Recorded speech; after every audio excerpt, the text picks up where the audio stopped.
I'm going to figure this out myself. Good evening. This is the February the 18th, and this is the next to the last class that we'll be having here for this class. Next week, I may be gone to a lectureship in Florida. I'm not sure exactly how long I'm going to be down there. I will be preaching Monday night down there. And as a result of that, this may be the next to the last class. The last class will be, I will give that last class as an opportunity to take the final exam. Because I have not given any other exams up to this point in time, what I will strive to do is give you a comprehensive test, and I will count that particular test as double. It may have as many as 300 or 400 questions on it, but if it does, just understand that you have more of an opportunity to make or to miss many of them and still make a great grade. Years ago, whenever I was going to Bible college, there was a preacher, and one that I learned a great deal under. He's told me at the very beginning, he said, I want you to know what every word and every phrase and every meaning is in this particular book we're studying. And I always thought to myself, well, boy, that's a lot, but he would give 300 question tests. And the bottom line is all of them would be short answer, maybe some multiple choice, but most of them would be short answer tests. And you can miss, I'm talking about, you think about this for just a minute, but you could miss, if there was a 300 question test, that counts off a third of a point apiece. So you could miss something like 60, 70, 80 and still make a fantastic grade. Time I didn't like the test. Upon further reflection, I appreciated the brother and the way he gave the test. So I'm not sure exactly yet how long the test is going to be, but I do want it to be as comprehensive as I can. And again, I know that all of you will do a great job in this because of the fact that you have done a great job up till now. Deuteronomy 33 and 34 are literally the last, perhaps the last day of Moses' life. If you think about that for just a few moments, that is a staggering thought, is a thought that brings out more ideas than we can ever possibly begin to imagine. If you knew that this was going to be the last day of your life, what would you try to say? Now, the last month of his life, we have read through the book of Deuteronomy and what Moses is trying to get across to the people. He brings out one major theme: love the Lord your God with all your heart, mind, soul, and strength. And you prove that love by your obedience to his divine commands. So looking at that from that viewpoint, that's what he is trying to bring across. In Deuteronomy chapter 32, as we studied last week, and we spent a great deal of time studying this last week, we see that he gave a song. And the song was a prophetic song that emphasized the idea that because of their disobedience, these people, by and large, were going to disobey God and be turned away and turned out of the land. He was telling them, in essence, what was going to happen to them. Oh, had they listened. Oh, had they listened and changed their lives and been what God wanted them to be. Oh, had they listened and did what they were supposed to do and been the fathers and the husbands that they needed to be, as well as the parents they needed to be to the children that were involved. All of these things were vital. All of these things were vitally important, but they missed out. As we're going to go on and see through the rest of the Old Testament, where they failed and failed miserably to stay faithful to God. God's people choosing to go and follow the ways of the world. God's people today, his church, choosing rather than staying faithful to God, doing what they want to do, and no longer then being faithful to what God wants and what God expects. Now we're talking about, like I said, the last day of Moses' life. He's giving, as it was, perhaps his very last words. This, what we're reading here in Deuteronomy chapter 33, has some parallels throughout the Old Testament. We remember the fact, as you go back to the book of Genesis, if you will, hold for just a minute, I will be right back.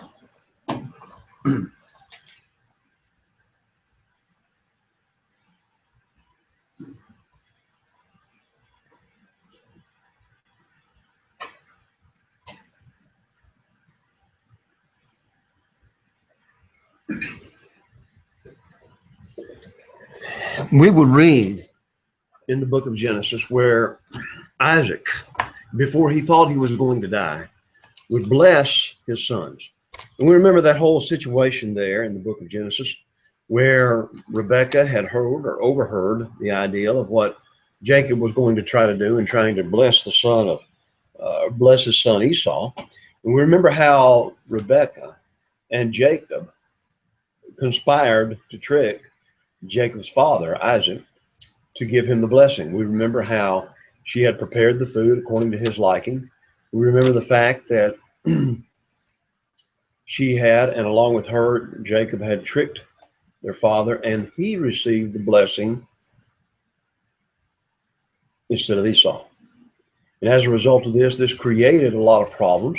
We know that the writers in the New Testament will reference this ideal and emphasize that Esau, because of his whole attitude, lost out on his birthright, lost out on the blessing that his father was to give them.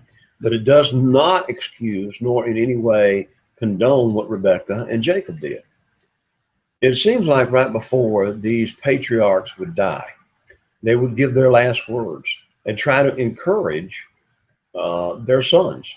So that's the blessing, as it was, that Jacob was trying to receive instead of Esau trying to receive that blessing. We go on to the end of Jacob's life in the book of Genesis, chapter 49. And I want to just show you the parallel here. In this particular passage, this is his last words to his sons, the Bible says in Genesis chapter 49. And so he's gathering all together and trying to, in essence, prophesy about what's going to be happening in the future. He will talk about, for example, he starts off with Reuben, my firstborn. He says, "You are my strength and my might and the beginning of my strength." And again, according to the Jewish way of thought, the firstborn would always receive the majority of the inheritance because he would be the one that would take care of his father's flocks and so forth. And also at the same time, he would be the one to make sure that the rest of the brothers got what they had coming to them. So he would be the one that would receive the majority of the blessing. There is the argument, we're trying to just kind of get you some background here to what we're finding here in the book of Deuteronomy. There is the argument that Jacob was not going to bless Reuben with that anyway, that his favorite son was Joseph. And as a result of that, because of his favorite wife, Rachel. I went blank. I was thinking Rebecca, but it's Rachel. So what happened is it may very well be because Rachel was his favorite wife, he was going to give the majority of the blessing to Joseph. And that may have caused some of the problems later on between Joseph and his brothers because they realized that their father may very well have given the birthright, not to Reuben, but to Joseph. It's interesting as you continue to read through this in Genesis chapter 49, he says that Reuben does not receive the majority of this because he has went up to hit my couch. So he was not going to receive the blessing. He was not going to receive the inheritance or the majority of the inheritance. Simeon and Levi, as you go back in Genesis chapter 49, they're brothers. And he says, "Let not my soul enter into their council. Let not my honor be united to their assembly. For in their anger they slew a man, and they self-willed they hamstrung an ox." And we remember the whole situation with Simeon and Levi leading in their brothers to kill all the males of Shechem after the prince of Shechem had defiled Dinah, their sister. So as a result of that, Judah receives the majority of the inheritance. But what's also interesting about this, as you find the prophecy of Jeremiah, Genesis 49:10, "The scepter shall not depart from Judah, nor a lawgiver from between his feet, until Shiloh," which is another word for peace, comes. And then, of course, many people will argue that that is a prophetic messianic reference, and I believe that it is. But others would argue that it's just talking about the idea of peace.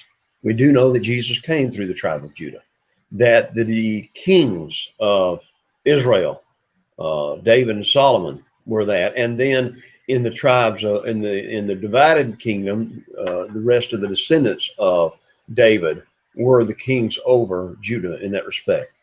And then he starts giving all these others. Zebulun shall dwell by the haven of the sea. So it suggests the idea roughly of where Zebulun was going to dwell. And if you look at the division of the land of Canaan, you see that Zebulun was up in the northern part of the division, and it was right beside the Mediterranean Sea. Dan shall judge his people. Dan was way up in the very northern part of that. And again, we remember the whole circumstances behind that when you read the last part of the book of Judges. Gad, a troop shall trample upon him, but he shall triumph at last. Dan shall judge his people. Bread, Naphtali. Then he starts talking about Joseph.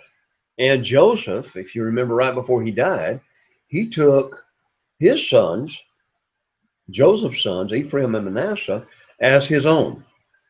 So the idea was that in a very real sense, even though Judah received the inheritance, because he had been the next after Reuben, Simeon, and Levi, we see that it may very well be that he gave the double portion to Joseph through Manasseh and Ephraim.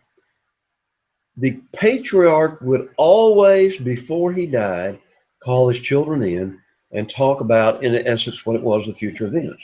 Joseph, before he died, would say in Genesis chapter 50, verse 24, God will surely visit you and bring you out of this land, to the land of which he swore to Abraham, to Isaac, and to Jacob. Joseph took an oath from the children of Israel, said, God will surely visit you, and you shall carry up my bones from here. So Joseph died, being 110 years old, and they embalmed him, and he was put in a coffin in Egypt. Now we find later that Moses, when he left the land of Egypt, if you go back in the book of Exodus, that he did take the bones of Joseph with him. But it wasn't until the end of the book of Joshua where his bones were finally laid to rest. And that was when they finally had conquered the land, they had divided the land, and the land was finally the children of Israel. So you think about that for just a few minutes. From the time Joseph died until the time they took a land was probably, let's be honest about this, probably close to 430 to 480 years. And he said, this is what I want you to do. As we come to this, we have to realize that Moses, before he dies, he in essence pronounces blessings upon the tribes of the children of Israel. These are his last words, his encouraging words. This is the blessing which Moses, the man of God, blessed the children of Israel before his death. And the first part of the blessing, he emphasizes this idea of, again, the God who has blessed them.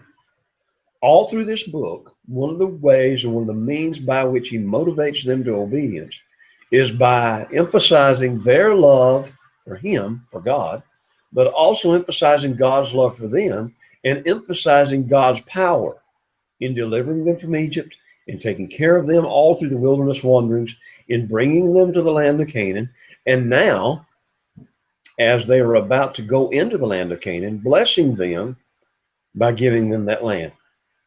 So again, you have beginning in the first three, or verse 2 through verse 5, he talks about the great blessings that come from God. The Lord came from Sinai. Yahweh, Jehovah, came from Sinai and dawned on them from Seir. Seir was the mountain in Edom. So he brought them from Sinai to Seir, which was the mountain outside of Edom, which was very close to where they were at that point in time. God shone forth from Mount Paran, and he came with 10,000 saints. Okay, now think of 10,000s of saints. All right, so think about this.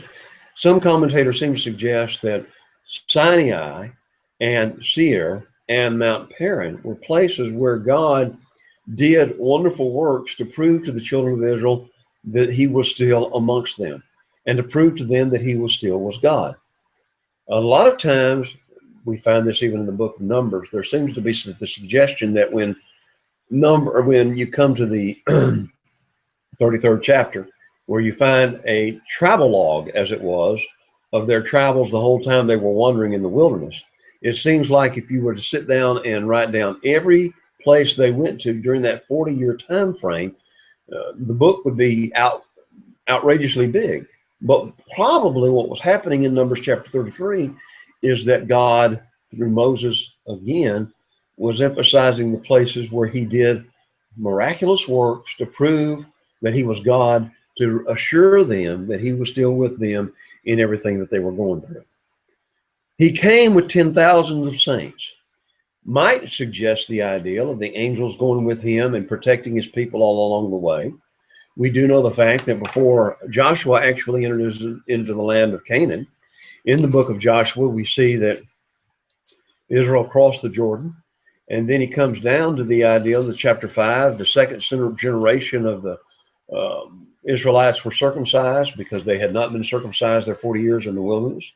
Then beginning in verse 13 and 14 and 15 of Joshua chapter 5, you have that the commander of the army of the Lord comes together. And he sees this angelic being, as it was, a man, and there in that particular passage is the word man capitalized. And he says, are you for us or our adversary? And here this man said, no, as commander of the army of the Lord, I have now come. Some people seem to think that this angel here may very well be Jesus pre-incarnate. Don't know. It'd be hard to prove one way or another. I've often thought about the fact that if that's the case, then we'll ask God and Jesus on when we get to heaven. But the reality is we think about this may very well have been the case. So here you have these blessings.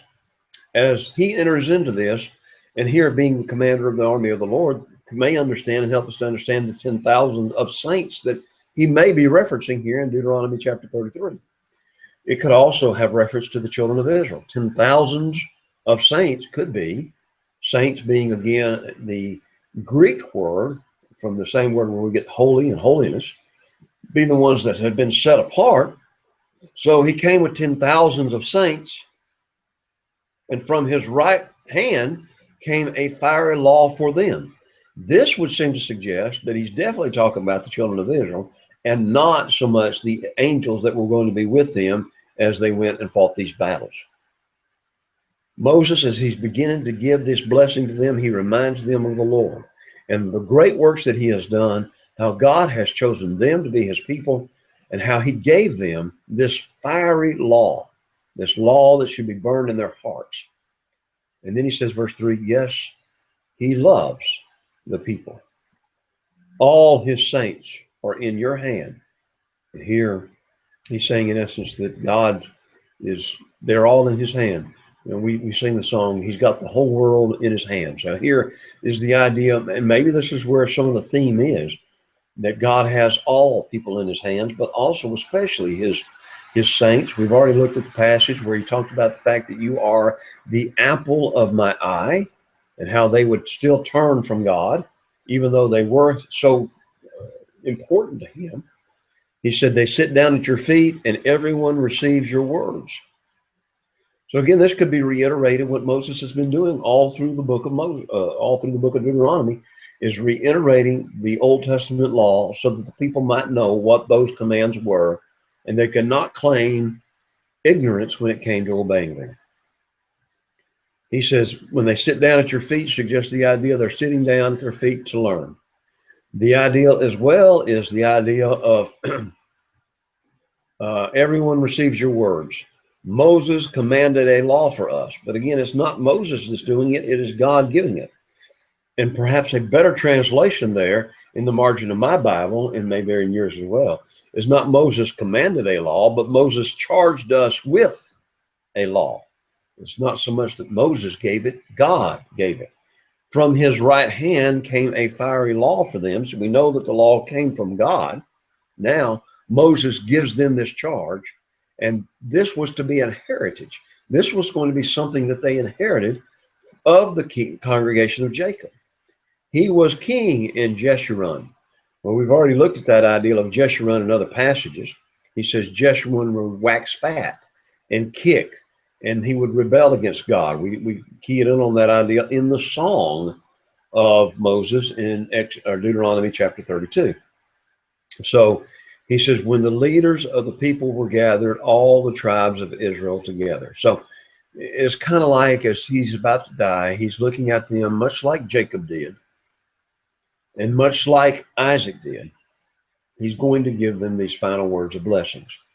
I want you to think about this. If you can remember the 12 tribes, and as we look through this, we're going to see some things that's going to be a little bit different than maybe in what we've read earlier.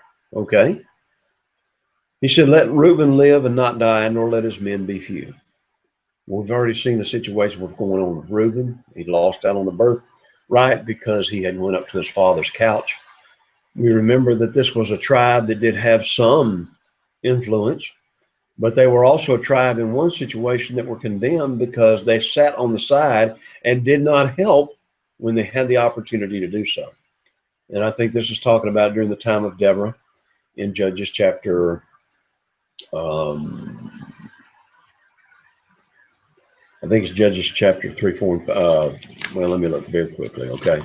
I'm trying to do all of this from memory, so please forgive me. Deborah starts reigning in chapter 4 and goes to chapter 5. You have the Song of Deborah, and she emphasizes in this Song of Deborah concerning those of Reuben. He says in verse 15 of Judges 5, the princes of Ishkar were with Deborah. As Ishkar, so was Barak, sentinel of the valley. Among the divisions of Reuben, there were great resolves of heart. Why did you sit among the sheepfold to hear the pipings for the flocks? The divisions of Reuben have great searchings of heart. So, in essence, what she was doing is Ishkar went with her. Some of these others went with her. But Reuben, what were they doing? They were searching of the heart. They were trying to figure out, well, we have a great resolve, but they never were willing to commit. So here was a situation where he prophesied that Reuben would not be a great people, but at the same time, he did not say that they would be great because, of valiant in battle or anything to where they would be that way. He said this of Judah. He says, hear, Lord, the voice of Judah, and bring him to his people. Let his hands be sufficient for him, and may you be a help against his enemies. Now, this kind of reminds us again a little bit about Judah, how he was so blessed by Israel or Jacob. And we remember the fact that, again, the Lord was going to bring him to his people.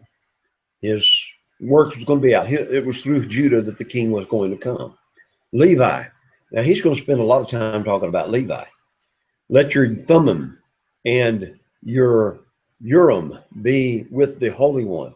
The word Thummim and Urim here suggests the ideal of perfections and your lights. The ideal is the Levites were going to be the people who's going to teach the laws of God. Verse 10, they shall teach Jacob your judgments and Israel your law. Now, when we start thinking about this by the time of the New Testament, it seems like the priests have gotten out of the business of teaching God's law. Now you have the Pharisees that were doing it. You would have the scribes that would go around teaching the law and the rabbis. So what happened? Obviously, Levites had not done their job. They had not done in teaching the law that God had wanted them to, even though God had given that commission unto them. We remember that, again, going back in the book of Exodus and the book of Numbers, if there was any question about the law, they were supposed to go to the priest, and the priests were supposed to give them the final answer, looking at or consulting the Urim and the Thummim. So the idea is that the Levites were going to be a special people because of the fact that they had been chosen and because that they were the priestly tribe. He said, you tested them at Massa, with whom you contended at the waters of Meribah. And again, these were two situations where they were testing God and, where God was testing them as to whether or not they were going to stay to faithfulness. Think about the idea when Moses comes down from the mount and he sees the children of Israel worshiping the golden calf. He grinds the calf into powder, but obviously it did not stop some of them. So he said, who is on the Lord's side? And it's the descendants of Levi that strap on swords and go through the assembly and kill 3,000 that were continuing, obviously, even while Moses was saying these things, that were continually worshiping this calf. So this was part of the reason why they were that way. He says, who says of his father and mother, I've not seen them, nor did he acknowledge his brothers, or know his own children, that they have observed your word and kept your covenant. Levi was a special tribe. They were not going to receive an inheritance, but God was going to be their inheritance. They shall teach Jacob your judgments and Israel your law. They shall put incense before you and a whole burnt sacrifice on your altar. They were the priests. They were the go-betweens. So he says, bless his substance, Lord, and accept his works of his hand. Strike the loin of those who rise against him. and of those who hate them, that they rise not again. Now, usually when you're going through this list, you have the sons that are listed. You have Reuben, the firstborn, Simeon, and Levi. Notice Reuben, then Judah, then Levi. And if you look through the rest of this list down through here, he does not mention Simeon at all. Now, that's an interesting idea to me, in the fact that as we read, the tribe of Simeon became so small that, and it may very well have been even at this point in time, when we go back to Numbers and you compare Numbers chapter 1, where they're counting the people to begin with Numbers chapter 20,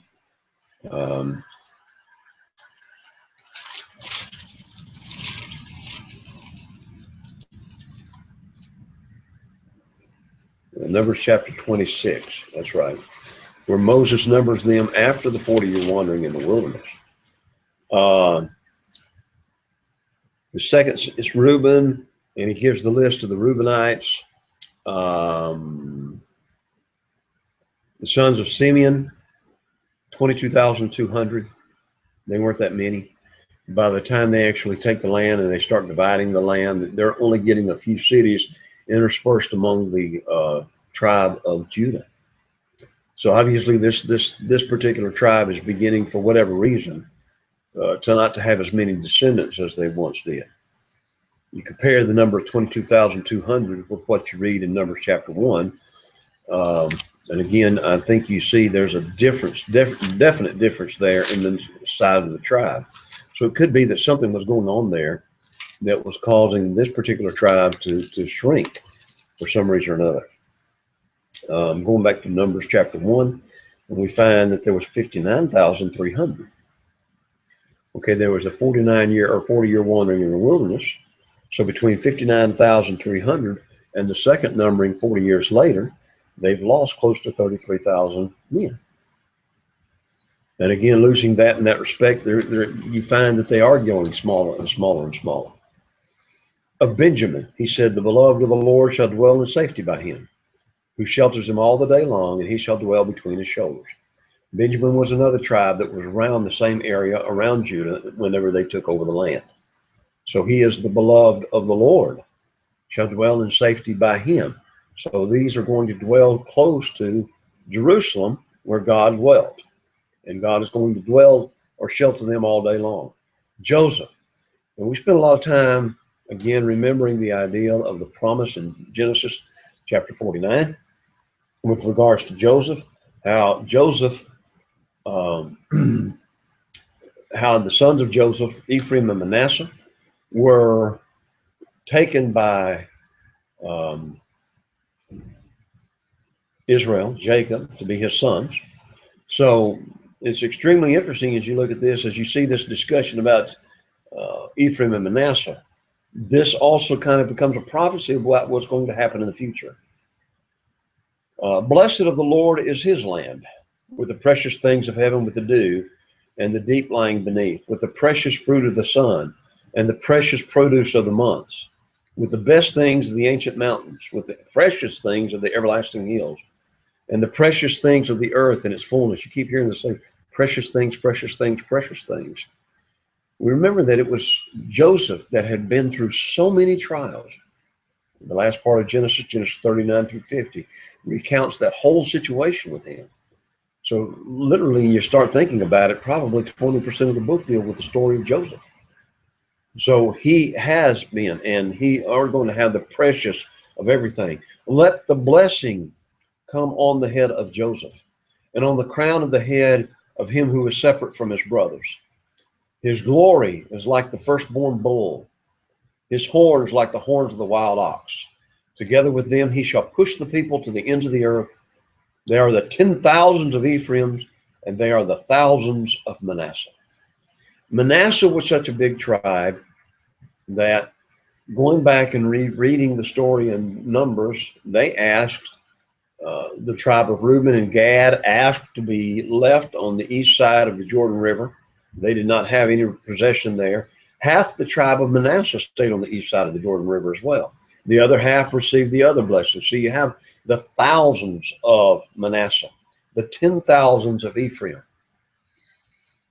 When the children of Israel divided after the days of Solomon, Ephraim becomes a very important player in the history of Israel.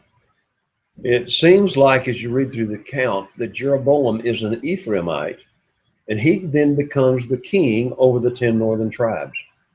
Many, many, many times as you go through the rest of the Old Testament, and I want you to kind of keep this in your mind, Jeremiah and some of these other prophets will reference Ephraim, but he's not so much referencing this tribe as much as he's referencing the 10 northern tribes that was under the leadership of an Ephraimite, Jeroboam.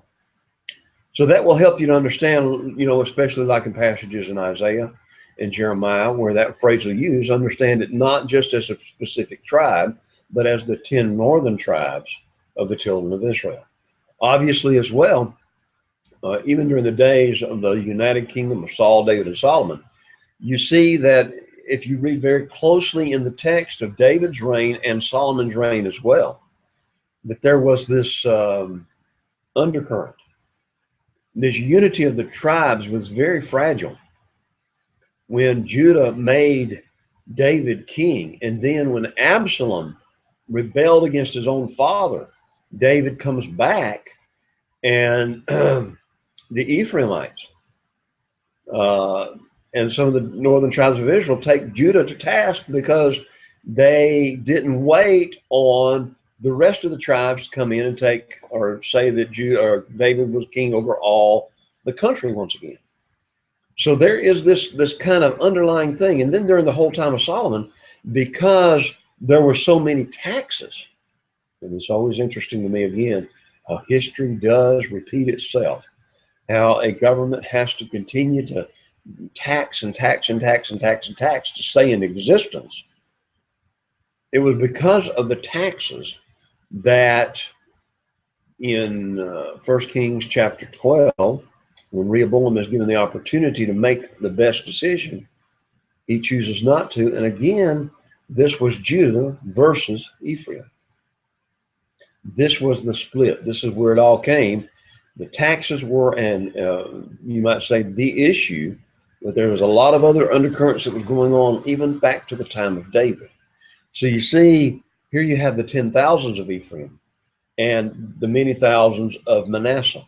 Keep that in mind as you're reading through Joshua, as you're reading through Judges, where the Ephraimites will call some of these judges to account because of their failure to respect them for who they thought they ought to be.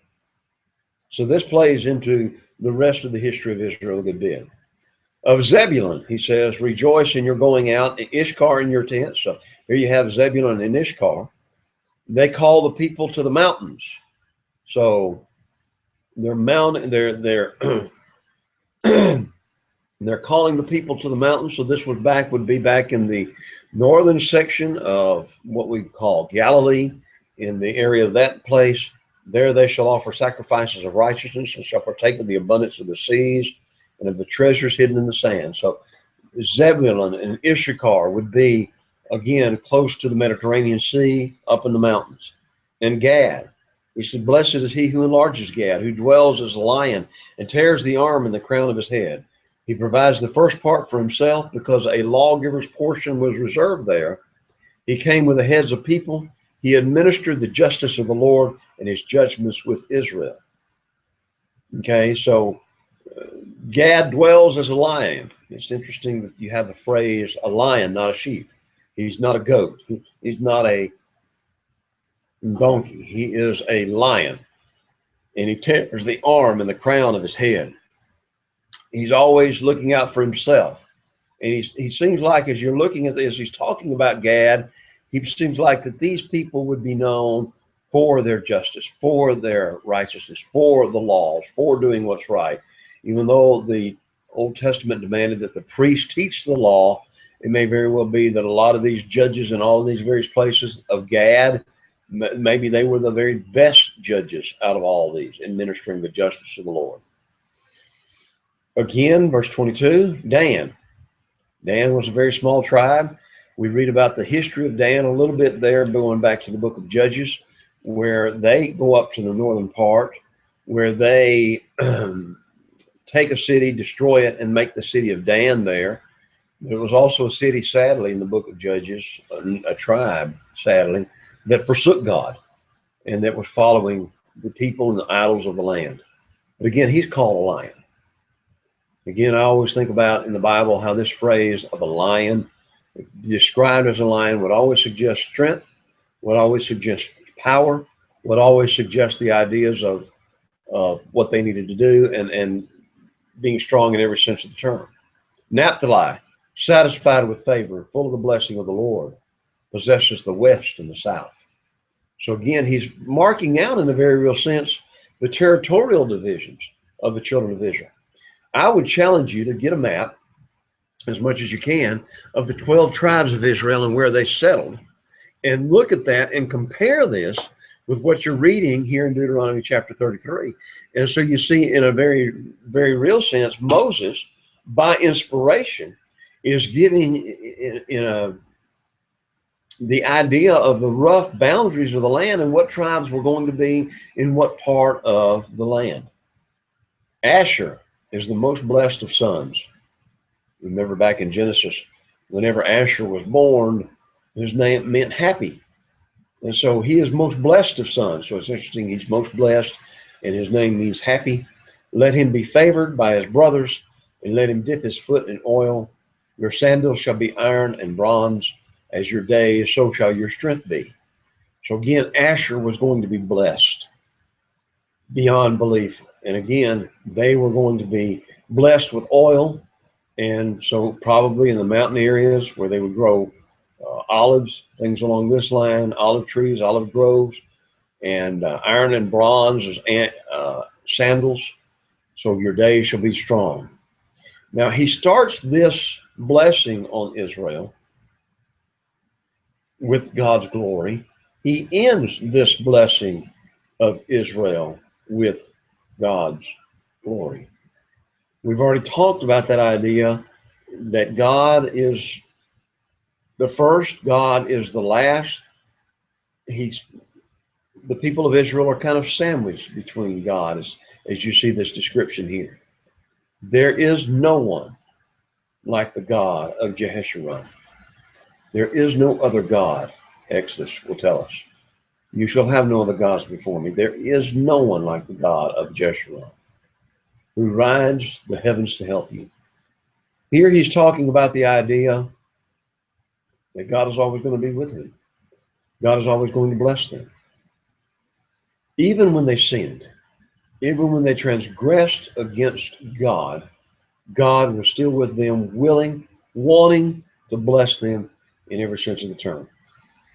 When they refused to follow God, he would say, as you go through the book of Judges, he said, you've got these other gods, call upon them. But always, he thought about his people. He heard their cry. He wept for them, as it was, and he came to their aid. He is coming to their aid. He riding the heavens to help them. And in his excellency on the clouds. Think about how sometimes clouds go very fast, how storms come up. And picture that when the children of Israel faced problems, they called out to God, and God would come to help them. This very poetic, figurative language would suggest the idea of God's constant care and God's constant love for them. Then he emphasizes the idea of the eternal God. Notice the eternal God. God is eternal, no beginning, no end. Always his, always was, always will be. Revelation chapter 1, as John describes Jesus, he describes him as the one who is, who was, and who is to come. So he is the eternal God. We can't wrap our mind around eternal. We have the idea of the beginning, or beginnings, but not something that has no beginning. God has no beginning. He is your refuge. He is the place where you can go for refuge. Think about how vital, and this is one of those passages that's taken out of context out of there. But remember, these are blessings to the children of Israel specifically. Has God changed? No. Is he still eternal? Yes. Does God still help his people today? Yes. Think about when you read in the New Testament where you read about Stephen being put to death, Jesus standing. He'd been sitting at the right hand of God, but Jesus standing, watching as his servant dies. So here again, you have God being the refuge. And what does the word refuge mean? A city of refuge was a place to run, to escape punishment, a place to run, to be vindicated, to be found not guilty, a place to run to for protection, a place to run to for safety. And God, through Moses, is telling them, that's what I'm going to be to you. I'm your refuge. I'm the one that's going to take care of you. And underneath are the everlasting arms. It's such a beautiful picture. I remember many years ago, whenever I was a little boy, my dad picked me up because I was sick, and his arms were strong. Those are visions that you never forget. Your father's care, your father's love. Now try in your finite way to take that same idea and transpose it to the God of heaven and earth, the Almighty God, the God who cares so deeply about his people that he's willing to help them no matter what. Underneath are the everlasting arms. He's got this. He's taking care of you. He will bless you. He will thrust out the enemy from before you and will say, destroy. As they were about to begin this conquest, they needed to know that God would be with them. Moses commissions Joshua, and we'd already talked about that. How Joshua does become the one to fill Moses' shoes. But who is really going to be the one that's going to lead them? It's not Joshua, it's God. And God's going to be with them to win. He will thrust out this enemy, and he will say, destroy. Then Israel shall dwell in safety, the fountain of Jacob alone, in a land of grain and new wine. His heaven shall also drop dew. See how God is blessing his people? He is your go-to guy. He is the one that's always going to take care of you. He's going to lead you against your enemies and give you victory. He is going to allow you to dwell in safety. And he's going to give you every need that you have. In a land of grain and new wine, his heaven shall drop as dew. Happy are you, O Israel. Another way to translate that is, blessed are you, O Israel. Who is like you, a people saved by the Lord? The shield of your help and the sword of your majesty. Your enemy shall submit to you, and you shall tread down their high places. What a great God we serve. What an honorable God that we serve. Now, then Moses went up from the plains of Moab to Mount Nebo, to the top of Pisgah, which is across from Jericho. And the Lord showed him all the land of Gilead as far as Dan, all Naphtali and the land of Ephraim and Manasseh, all the land of Judah as far as the western sea, the south and the plain of the valley of Jericho, the city of palm trees, as far as Zoar. There's a lot of discussion among commentators. How did God had told Moses, you cannot enter the land because of the fact that you did not glorify me. And we remember that whole account in Numbers chapter 20. He was supposed to speak to the rock rather than strike the rock, and he did not give the glory to God. We have referenced this all through the book because the book starts off with this and the book ends with this. So a lot of the commentators will try to understand how God showed him all of these things from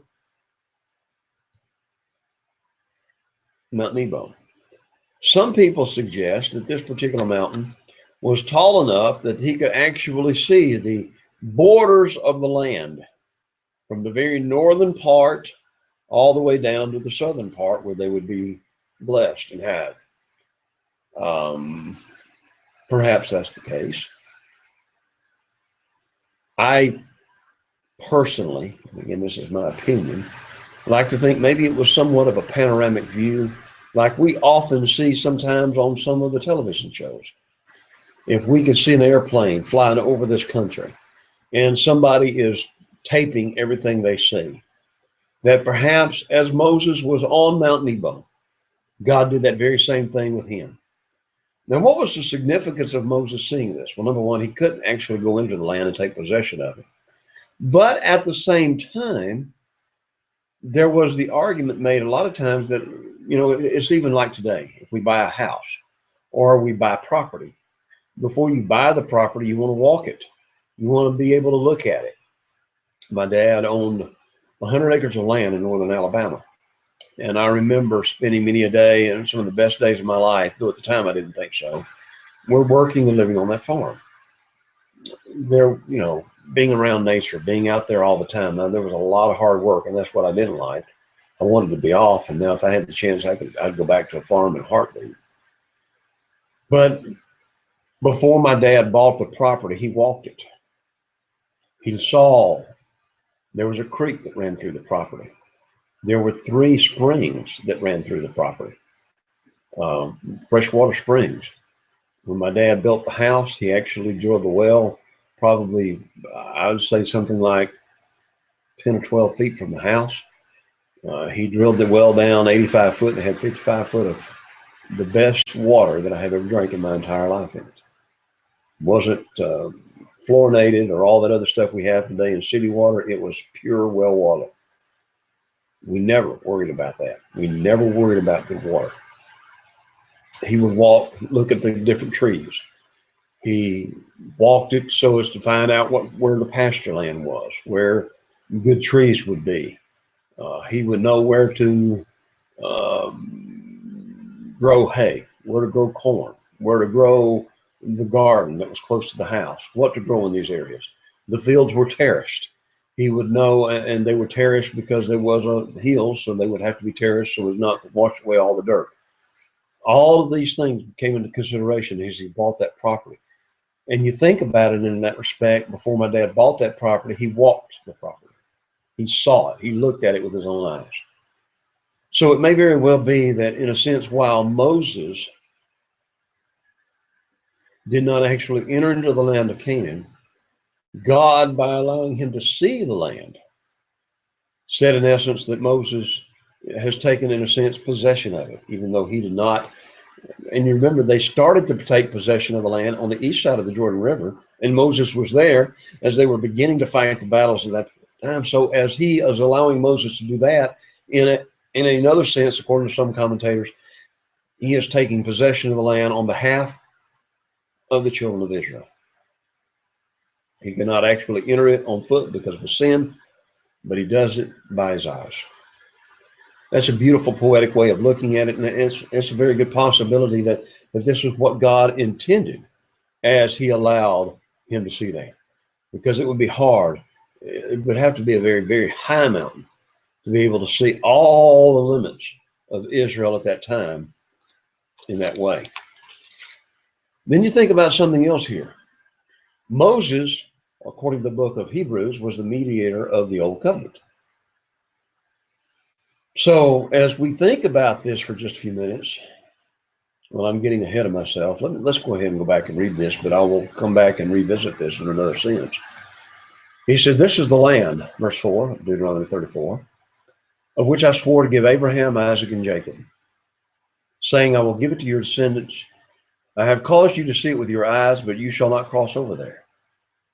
So Moses, the servant of the Lord, died there in the land of Moab, according to the word of the Lord. And he, the Lord, buried him in a valley in the land of Moab, opposite Beth Peor, but no one knows his grave to this day. Moses was 120 years old when he died. His eyesight was not weakened. nor was his natural vigor diminished, nor was his strength diminished. He was a stout guy, 120 years old. He could see as well as be strong enough to deal with this. Now, going back to my point, here is where Moses died. We remember the idea in the book of Hebrews. The Hebrew writer will bring out the idea to us that a testament or a covenant, and berith is the Hebrew word for testament that's often translated testament, but more often than not, it's used for the phrase covenant. So the idea is that before a covenant could actually go into effect, you had to have been what? The person who instituted the covenant had to die. We remember chapter 8, verse 7. He emphasized the idea if that first covenant had been faultless, then no place would have been sought for a second. So he had prophesied of the fact that the first covenant had faults in it. So he's prophesying of the second covenant. He then talks about, in chapter 6 and 7, so forth, the fact that the Levitical priesthood had changed. Therefore, Jesus being the new high priest, there has to be a change in the law because Jesus could not be a person, or he could not be under that Old Testament law. So what would he emphasize here? He goes on in chapter 9, verse 16. He says, for where a testament is, there also of necessity must be the death of the testator. So for the Old Testament law of Moses to go into effect, Moses had to die. But someone may argue, well, isn't this God's law? Yes, it was still God's law, but it was the law of Moses. Now think about the corollary between that and Jesus. Even though the law under the New Testament, which we're under today, is the law that all men are under today, it was a law given to all men as opposed to just the Jews under the law of Moses.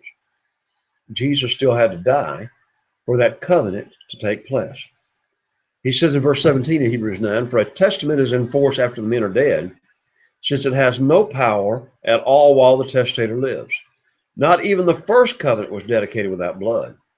For when Moses had spoken every precept to all the people according to the law, he took the blood of calves and goats with the water, scarlet wool and hyssop, and sprinkled the book itself and all the people, saying, this is the blood of the covenant which God has commanded you. Now this references back after the last part of the book of Exodus, the first part of the book of Leviticus, where he's sanctifying the tabernacle and bringing that about, and he spread and sprinkled blood on all the people, as well as sprinkling blood upon all the tabernacle to sanctify them, to set them apart. Moses dies. His blood, or that death, or that actually goes into effect when Moses died. Now the law is definitely in effect. Now up to that point in time, were they still living by that law? Yes, they were still going by it, but Moses had to die before it happened. Jesus had to die before we're living under the new covenant. So, all according to the law, almost all things are purified with blood, and without shedding of blood, there is no remission. It was necessary that the copy of the things in heaven should be purified with these, but the heavenly things themselves with better sacrifices than these. I'm still reading in Hebrews chapter 9. For Christ has not entered the holy place made with hands, which are copies of the true, but into heaven itself, now to appear in the presence of God for us. Not that he shall offer himself often, as the high priest enters the most holy place every year. Then he would have had to suffer since the foundation of the world. But he's appeared once at the end of the ages to put away sin by the sacrifice of himself. It is appointed unto men once to die, and after this the judgment. So Christ offered once to bear the sins of many. To those who eagerly wait for him, he will appear a second time apart from sin for salvation. Think about that. And think about the corollaries between these two things. What happened? Well, when the children of Israel heard that Moses had died, they wept for Moses for 30 days. So the days of weeping and mourning for Moses ended. Again, according to ritual, they would usually bury the dead within the first day of the death, because again, they did not have embalming procedures and so forth as we have now. If they were still in Egypt, they could have been mummified, but again, they weren't in Egypt. So again, in those situations, they would mourn, and they would mourn for a period of 30 days. By the time of the New Testament, they would try to get back to some semblance of order within 7 days, but the people would continue to mourn for a year, and then they would try to go on with their lives. That would show how important the person was to them. They would mourn for Moses for 30 days. And then Joshua, the Bible says, was full of the spirit of wisdom, for Moses had laid his hands on him. Now, here's the phrase laying on of hands. When we come to the New Testament, we see again this phrase laying on of hands 2 or 3 different ways. We find the ideal of laying on of hands with the ideal of arrest, like when they arrested Peter and John in Acts 4 and in Acts 5. We will find the ideal of the laying on of the apostles' hands of Acts chapter 8, where they passed on these gifts of the Spirit to Acts chapter 6, to those that, to the 7 deacons of Acts chapter 6. And Paul would talk about, he said, I want to impart unto you some spiritual gifts, Romans chapter 1. So the idea of imparting spiritual gifts. In another passage of scripture in the New Testament, the phrase the laying on of hands would suggest the ideal of support. So Moses had laid his hands on him, giving him this spirit of wisdom. So the children of Israel heeded him and did as the Lord had commanded Moses. Since then, there has not arisen in Israel a prophet like Moses, whom the Lord knew face to face.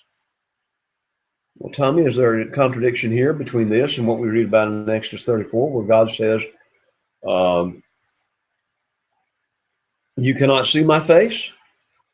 Well, again, this word face to face is more the ideal of not actually seeing God's face, for God is so holy that if man does see his face, we die. I think it's the ideal of the relationship that God had with Moses, the relationship that God wants to have with all of us. He can have that if we have that relationship with him. While we're sinful men, we cannot see his holiness. But there's one day when we shall see him. The Bible will close with the book of Revelation, where he says, one of the things that emphasizes that when we get there, we shall see him face to face. We shall see Jesus. Isn't that something to look forward to? So again, there's that idea of a relationship, not so much the ideal of actually seeing God, but actually seeing the idea of having a relationship with him. It's face to face, close. And all the signs and wonders which the Lord sent him to do in the land of Egypt, before Pharaoh, before all his servants, and in all his land, and by all that mighty power and all the great terror which Moses performed in the sight of all Israel. Again, these miracles were done to back up the testimony that Moses gave, to emphasize to the children of Israel, as well as to the children of Egypt, or as well as to Egypt, the fact that he was not speaking on his own, but he was speaking with the authority of God himself. Now, these last couple of chapters may have been written by Joshua. We know that Moses came with Joshua, spoke all the words of this song, chapter 32, verse 44, in the hearing of the people. So Moses finished speaking all this people, and he says, set your hearts on this today. And he says, the Lord spoke to Moses that very same day, go up to this mountain of Abarim. So that's why I said in chapter 33, this is the last days of his life. He said, I want you to go up there. So now, before he goes up there, he blesses the children of Israel. Joshua may have been writing this down. And in this last part, by the same spirit of wisdom, by the same spirit of inspiration that God had blessed Moses with, now Joshua has that same spirit. And it's very, very probable that he wrote these last couple of chapters of the book of Deuteronomy. Again, we go back to kind of the beginning of the class when we start talking about the attack of the critics on the book of Deuteronomy and on the Bible itself, saying that this book was not written until the time of Josiah. Here we have the book purporting to be written by Moses, but at the very end, talking about details. For example, how did if Joshua did not go with Moses on Mount Nebo and watch him die and watch the Lord bury him, How did he know that he saw all these things? Again, by inspiration. By inspiration. I cannot emphasize this enough. The Bible is inspired by God. And all the attacks of all the critics will never change God's word, nor ever change God's truth. It is the work of the devil, trying to attack God's word in every way it possibly can. So I think it's very important that we understand and see these things and look at this. Next week will be the last opportunity, and I might spend about an hour to go over some of the very important things that I'm going to key in on in the test. And then I will be giving you the test at the end of next week, and you'll have a couple of weeks to have it back. And this will be the last class, except for that preparation for the test for next week. I have enjoyed teaching this. Again, if you have any questions about anything through the book, we'll do this. I'm going to try to read through the book once again and see if there's anything that I could have said or something more that I should have said. I want to tell you up front that I feel like I'm kind of letting you down in one respect, in the fact that I started this class. I have never taught this book of Deuteronomy before in the Georgia School of Preaching curriculum. And as a result of that, I kind of, as I said before, I felt like I was kind of behind the eight ball because I didn't really have enough time to prepare and to teach it in the way that I had hoped that I would want to teach it. So please forgive me for that. I hope that maybe next time I'll do even a better job on it than I'm doing this time. We learn by experience, right? And at the same time, I hope that we have covered and answered a lot of questions that you might have had, and the importance of the book of Deuteronomy and how this book has so much to say to the New Testament and how this is so applicable to us today. In fact, one of the questions I'm going to probably ask on the test is give me 3 or 4 examples of how the book of Deuteronomy had an impact upon the New Testament and has an impact upon our lives today. So I want you to go ahead and start reading that and thinking about that as we go through it. This has been a great study for me. I have enjoyed it very much. I hope you have a great week. And like I said, next week will be a very short class giving you some of these ideas.